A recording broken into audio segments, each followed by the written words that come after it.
مفتی طارق مسعود کے بیانات کے لیے طارق مسعود آفیشیل کو سبسکرائب کریں۔ طارق مسعود آفیشیل۔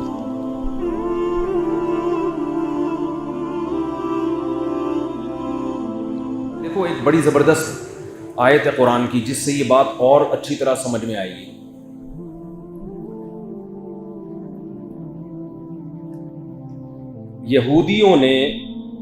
یہودیوں میں زنا کا واقعہ ہو گیا، شادی شدہ مرد اور شادی شدہ عورت میں زنا کر لیا۔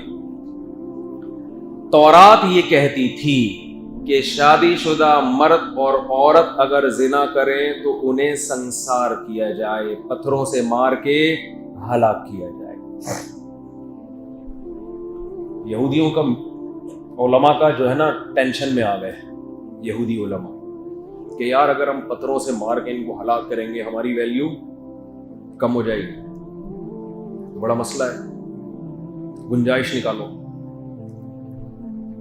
تو انہوں نے کہا کہ محمد صلی اللہ علیہ وسلم جو مدینہ کے سردار ہیں، بادشاہ ہیں، کیوں نہ ہم محمد صلی اللہ علیہ وسلم سے یہ والا کیس فیصلہ کروا لیں کہ بھئی اسلام کیا کہتا ہے اس بارے میں۔ چلو اسلام غلط ہے ان کی رائے میں، مگر اتنا غلط تو نہیں ہے نا، کبھی اسلام سے بھی کرا سکتے ہیں فیصلہ، کیا خیال ہے؟ اب آپ مجھے بتاؤ، اسلام سے فیصلہ کروانا عام حالات میں غلط کام ہے یا اچھا کام ہے؟ اچھا کام ہے نا۔ یہودیت سے کس کی طرف آ رہے ہیں؟ اسلام کی طرف۔ تورات سے کس کی طرف آ رہے ہیں؟ قرآن کی طرف۔ تو جب فیصلہ کروانے کے لیے آئے تو آپ صلی اللہ علیہ وسلم نے عبداللہ ابن عبد السلام رضی اللہ عنہ، جو یہودی سے مسلمان ہوئے تھے، تورات کے بڑے عالم تھے، ان کو بلایا اور فرمایا کہ ان پر تورات کے حساب سے فیصلہ کرو، کیونکہ یہ اسلام کو نہیں مانتے، تورات کے حساب سے فیصلہ ہو۔ انہوں نے تورات منگوائی، جو یہودی عالم موجود تھا نا نبی کی محفل میں، اس سے آپ نے حکم دیا تورات کی تلاوت کرو۔ اس نے جب وہ آیتیں تلاوت کرنا شروع کی تو رجم والی آیتوں پہ ہاتھ رکھ دیا۔ کیا کر دیا؟ بولو، ہاتھ رکھ کے وہ آیت پی گیا۔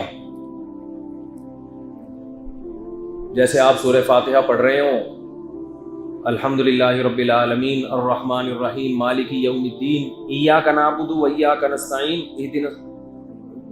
ایاک نعبد و ایاک نستعین، اے اللہ ہم مدد صرف کس سے مانگتے ہیں؟ تجھ سے۔ یہ آیت آپ پی جائیں تاکہ آپ یا رسول اللہ مدد بھی کہہ سکیں، یا علی مدد بھی کہہ سکیں، یا غوث آدم مدد بھی کہہ سکیں۔ تو آپ ایاک نعبد و ایاک نستعین کے بعد یہ سب کہہ سکتے ہیں کہ فلاں سے بھی مدد مانگنا جائز، فلاں سے بھی مدد مانگنا جائز۔ اب چونکہ لوگوں کو عربی نہیں آتی تو یہ پینے کی ضرورت نہیں ہے، آتی ہوتی اس آیت پہ کیا رکھنا پڑتا؟ ہاتھ۔ لوگ کہہ رہے ہو تو اللہ سے تو تم خود کہہ رہے ہو کہ اللہ مدد صرف کس سے مانگیں گے؟ تجھ سے مانگیں گے۔ تو یہودیوں نے کیا کیا؟ رجم والی آیت پر ہاتھ رکھے۔ عبداللہ ابن عبد السلام رضی اللہ تعالیٰ عنہ نے تورات کے حافظ تھے، حافظ۔ جب اس نے یہ آیت پی گیا تو وہ سمجھ گئے کہ درمیان سے آیت پی رہے ہیں۔ انہوں نے فوراً وہاں سے اس کا ہاتھ اٹھایا۔ حدیث کے الفاظ ہیں فَإِذَا آیَةُ الرَّجْمِ تَلُوحُ، دیکھا کہ رجم والی آیت چمک رہی ہے، بالکل صاف لکھی ہوئی ہے۔ نبی نے حکم دیا ان کو رجم کیا جائے، مرد کو بھی اور عورت کو بھی۔ رجم سمجھتے ہیں نا؟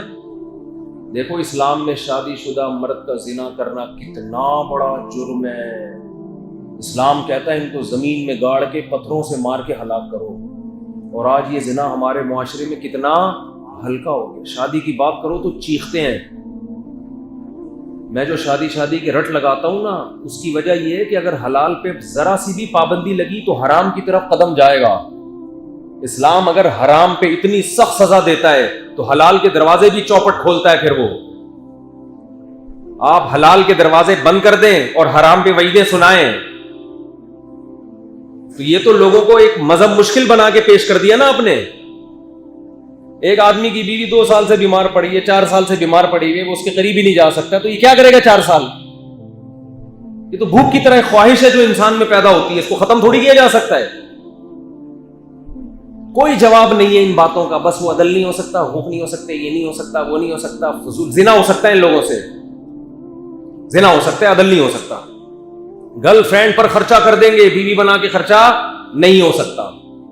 اور ایک نئی ٹینشن آج کل معاشرے میں یہ آئی ہوئی ہے، اب تھوڑا تھوڑا نا لوگوں کا ذہن 2-3 شادیوں کی طرف آ رہا ہے، ہلکا ہلکا تھوڑا سا مجھے محسوس ہو رہا ہے۔ جو 10 سال پہلے میڈیا پہ بہت اس کو ایک دینداروں کی طرف سے اچھمبا بنا کے پیش کیا جاتا تھا، اب تھوڑا سا اس میں کمی آئی ہے، تھوڑا سا لوگ ایکسیپٹ کرنے لگے، ہاں بھائی۔ لیکن ایک مسئلہ کھڑا کر دیتے ہیں، بھائی مزے کے لیے نہیں ہوتی شادی۔ شادی اسلام میں بولو نا مزے، کسی بیوہ سے کرو، کسی طلاق یافتہ سے کرو، گھر بسانے کے لیے کرو، وغیرہ وغیرہ۔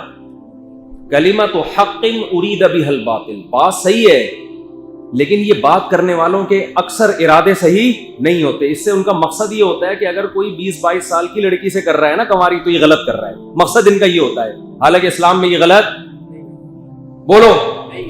ایک صاحب مجھے کہنے لگے اگر کوئی مزے کے لیے دوسری شادی کرتے ہیں، مفتی صاحب لوگ آپ کا بیان سن کے، میں نے کہا اگر وہ حقوق ادا کرنے کا ارادہ رکھتے ہیں تو پہلی شادی بھی اگر کوئی مزے کے لیے کر رہا ہے، لیکن اس کا ارادہ ہے کہ میں بیوی کے حقوق ادا بولو نا بھائی کروں گا، پراپر اس کو رکھوں گا، عزت دوں گا۔ ایسا نہیں ہے کہ جیسے زانی ایک گرل فرینڈ ایک انٹرٹینمنٹ کے لیے ہوتی ہے اور حقوق نہیں ہوتے، تو اگر وہ پراپر حقوق ادا کرے گا، تو اگر وہ بالفرض مزے کے لیے بھی کر رہا ہے تو وہ بھی کر رہا ہے، وہ لڑکی بھی راضی ہے، تو تمہارے پیٹ میں مروڑ کیوں ہو رہا ہے؟ پھر کوئی زبردستی تھوڑی کر رہا ہے لڑکی پر، لڑکی بھی راضی، اس کا ابا بھی راضی، اس کا خاندان بھی راضی۔ اب ان کے دل میں جو ہے یہ اللہ جانے، یہ جانے، آپ کو کیوں ٹینشن ہو رہی ہے؟ نہیں آ رہی میرا خیال ہے۔ پہلی شادی اگر کوئی کر رہا ہو، عشق ہو گیا، وہ چاہتا ہے یہ محبوبہ مجھے مل جائے، تو یہ مزے کے لیے ہی کر رہا ہے نا۔ عشق کے بعد تو مقصد اپنی خواہش ہی پوری کرنا ہوتی ہے، لیکن اس کا ارادہ یہ ہے کہ مزے برائے مزے نہیں ہے، اس معشوقہ سے، محبوبہ سے نکاح کر کے پراپر گھر بساؤں گا، اس کی اولاد کا خرچہ اٹھاؤں گا، اس کو عزت دوں گا۔ تو کوئی گورنمنٹ کی طرف سے پابندی ہے؟ اللہ کی طرف سے پابندی ہے؟ تو اسی طرح نہ دوسری پہ بھی نہیں ہے، تیسری پہ بھی نہیں ہے، چوتھی پہ بھی نہیں ہے۔ تو ٹھیک ہے، بیوہ طلاق یافتہ کو ترجیح دینی چاہیے، اس میں ثواب زیادہ ہے، لیکن اگر کوئی پیسے والا، دولت والا آدمی وہ جوان لڑکیوں چاروں کنواری رکھنا چاہ رہا ہے تو اپنے خرچے پہ رکھ رہا ہے، لڑکی بھی راضی ہے، بغیر رضا کے تو نکاح ہوتا نہیں نا اس سے، لڑکی بھی راضی، اس کا ابا بھی راضی، تو وہ اگر رکھ رہا ہے تو آپ کو کیوں پرابلم ہو رہی ہے؟ آپ اس کو کیوں مشورے دیں گے بیوہ سے کرو تو فلانے سے کرو؟ اس کی مرضی بھائی، بیوہ سے کرے یا طلاق یافتہ سے کرے، اچھی بات ہے، ہم تو مشورہ دیں گے بیوہ سے کر لو، ثواب ملے گا۔ تو اسلام میں اپنی طرف سے آپ ایڈیشن، یہ اللہ کو پتا ہے کہ کیا اچھا ہے اور کیا برا ہے۔ حلال پیسوں سے اگر کوئی پٹھان ہوٹل کے پراٹھے کھا رہا ہے تو مزے کے لیے کھا رہا ہے نا،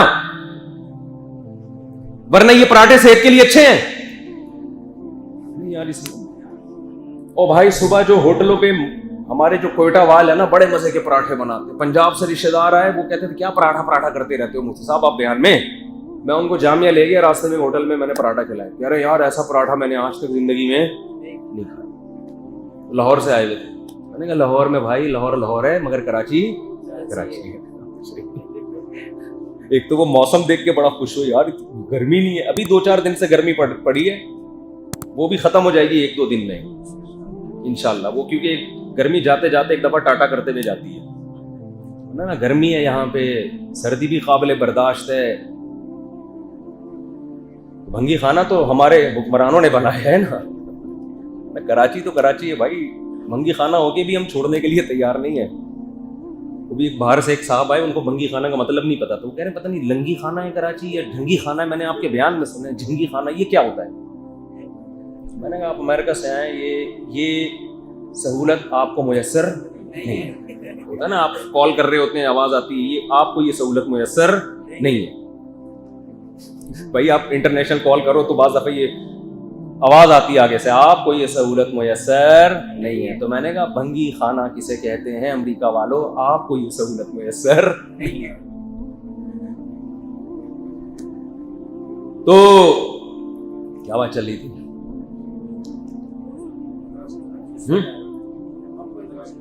ہاں تو اعتراض کیوں ہے آپ کو؟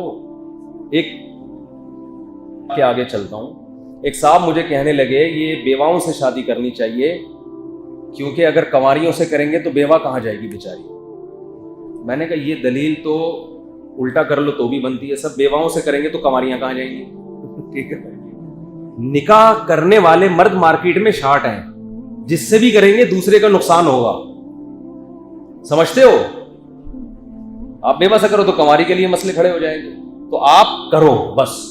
وہ لڑکی کے والوں کا کام ہے کہ آپ کو وہ بیوہ پہناتے ہیں، طلاق یافتہ پہناتے ہیں یا کوئی کنواری پہناتے ہیں، وہ بھی تو وہ آپ میں ایبلٹی قابلیت دیکھ کے فیصلہ کریں گے کہ بھائی یہ کنواری کے لیے بھیج رہے ہیں، ہم کیوں دیں اس کو، ہم اپنی کنواری کے لیے کوئی کنوارا دیکھیں گے؟ تو آپ خود ہی مجبور ہو کے بیوہ طلاق یافتہ کی طرف جاؤ گے، دوسری میں کوئی دیتا تھوڑی ہے اتنے آرام سے، کیونکہ آپ کے اندر ایک فالٹ پیدا ہو چکا ہے یار، پہلے سے ہے اس کے نکاح میں، جب وہ ہے تو یہ ایک بہت بڑا فالٹ ہے کہ یار ایک بیوی پال رہا ہی ہے تو اب دوسری اتنے آرام سے نہیں ملے گی، وہ آپ تلاش کرو، ان کا کام ہے نہ دینا،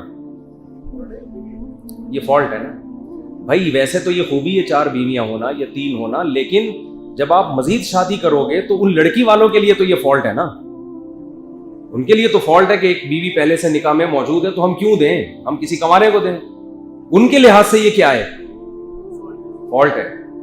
تبھی وہ دوسری پہ، تیسری پہ، چوتھی پہ اپنی اکثر کنواری نہیں دیتے، بھائی طلاق یافتہ دیں گے ہم، آپ بھی میرڈ ہیں تو میرڈ ملے گے آپ کو، جب کنواری دیں گے جب آپ میں چوتھی کے باوجود، تیسری کے باوجود کوئی سرخاب کے پر لگے ہوئے ہوں گے کہ یار چوتھی پہ بھی یہ بندہ کنواروں سے بہتر ہے، یا تیسری پہ یا دوسری پہ یہ کنوارے سے بہتر ہے، سمجھتے ہو؟ پھر دیں گے وہ۔ تو میں یہ عرض کر رہا تھا، یہ مثال میں اس لیے دے رہا ہوں کہ جیسے یہودیوں نے اپنے دین میں تحریفات کی ہے نا، تو یہ اس امت میں بھی گڑبڑ ہو رہی ہے۔ آج کل جدید طبقہ پروفیسروں کا یونیورسٹیوں میں پیدا ہو رہا ہے جو اسلام کو سرسری طور پہ پڑھ کے بہت بڑا فنٹر بن کے قرآن کی ہر آیت میں تعویل، اسلام کے ہر حکم میں گمانا۔ اسلام میں 4 کی اجازت کا مطلب اجازت، کنواری سے کرو، بیوہ سے کرو، طلاق یافتہ سے کرو، آپ کی مرضی، اللہ نے آپ کو وسائل دیے ہیں تو آپ اچھی سے اچھی تلاش کریں، کوئی پابندی نہیں ہے، پابندی صرف ہے کہ حقوق سب کے برابر ہونے چاہیے۔ اور اس پہ اگر کوئی کہتا ہے مزے اڑا رہا ہے تو آپ کو اپنے، میں پٹھان ہوٹل کے پراٹھے کی بات کر رہا تھا، تو بھائی صبح ویسے پراٹھے کھانا ڈاکٹر یہی کہتے ہیں کہ نہیں کھاؤ، مجھے بھی منع کرتے ہیں صاحب پراٹھے چھوڑ دو، تو لیکن ہمیں ناشتہ اس کے بغیر مزہ، صبح صبح یار ہاف فرائی انڈا ہو، چھولے ہوں، اور وہ والے پراٹھے ہوں جو ایسے کر کے نا یہ گھما رہا ہوتا ہے اس کو بار بار پورے توے پہ، بڑا والا توا، گھر میں وہ نہیں بنتا۔ مجھے ایک دوست میرے کہتے تھے کہ یار مجھ صاحب آپ کے اتنے گھر ہیں، آپ کو گھر میں ناشتہ نہیں ملتا؟ تو ان کو میں سمجھا رہا تھا، بات سمجھ میں نہیں آ رہی تھی۔ وہ میرے ساتھ جامعہ جانا شروع ہوئے، راستے میں ان کو میں نے کھلانا شروع کر دیا، اس کے بعد وہ بھی گھر میں ناشتہ مل رہا ہے مگر کر نہیں رہے۔ میں نے کہا یہ میرے سوال کا عملی جواب ہے۔ کہہ رہے ہیں یار میری والدہ، وہ تو بیچارہ انمیرڈ ہے، کہہ رہی میری والدہ کہہ رہی گھر میں ناشتہ کیوں چھوڑ دیا، کہہ رہے وہ مزہ ہی نہیں آ رہا جو باہر۔ تو اب مجھے ایک بات بتاؤ، یہ پراٹھا تو صحت کے لیے نقصان دہ ہے بھائی، پھر بھی انسان کھا رہا ہے، اپنے خرچے پہ کھا رہا ہے، حلال ہے۔ آپ کہہ سکتے ہو جو چیز صحت کے لیے نقصان دہ ہے وہ تو حرام ہوگی نا۔ ارے صحت کو نقصان پہنچانا کیا جائز ہے اسلام میں؟ ناجائز ہے نا۔ تو بات یہ ہے کہ صحت کو نقصان ایسے نہیں ہوتا کہ کھایا اور ایک دم کچھ نقصان ہو گیا، تو اس کا پھر تلافی بھی ہو سکتی ہے۔ ایکسرسائز کرتا ہے آدمی، پراٹھے نکالتا ہے پھر جم جا کے، ٹھیک ہے نا، دوڑ لگاتا ہے، ایکٹیویٹی ہے وہ، تو پھر وہ نقصان اس کا کیا ہو جاتا ہے، وہ ختم ہو جاتا ہے، یہ کم ہو جاتا ہے بہت۔ ورنہ نقصان تو یہ پانی پینے میں بھی ہے جو کراچی میں آپ پی رہے ہو پانی۔ تو اسلام میں صحت کا نقصان کی وجہ سے جو چیز حرام ہوتی ہے وہ نقصان فوری ہو اور نظر آ رہا ہو وہ نقصان، اس نقصان کے لیے ڈاکٹروں کی تحقیق پر ایمان لانے کی ضرورت نہ ہو۔ ڈاکٹر تو بہت ساری چیزیں کہتے ہیں، بڑا گوشت بھی کہتے ہیں نقصان دہ، اب یہ تھوڑی کہ حرام ہو گیا بڑا گوشت، چائے بھی نقصان دہ، چائے حرام تھوڑی، یہ نقصان دہ تو ہے مگر حرام نہیں ہے۔ صبح 11 بجے اٹھنا یہ بھی نقصان دہ ہے مگر یہ حرام ہو جائے گا۔ تو اب میں یہ عرض کر رہا ہوں کہ ایک آدمی صبح ناشتے میں پراٹھا کھاتا ہے مزے کے لیے، حالانکہ صحت کو نقصان بھی ہو رہا ہے، لیکن اپنے خرچے پہ کھا رہا ہے۔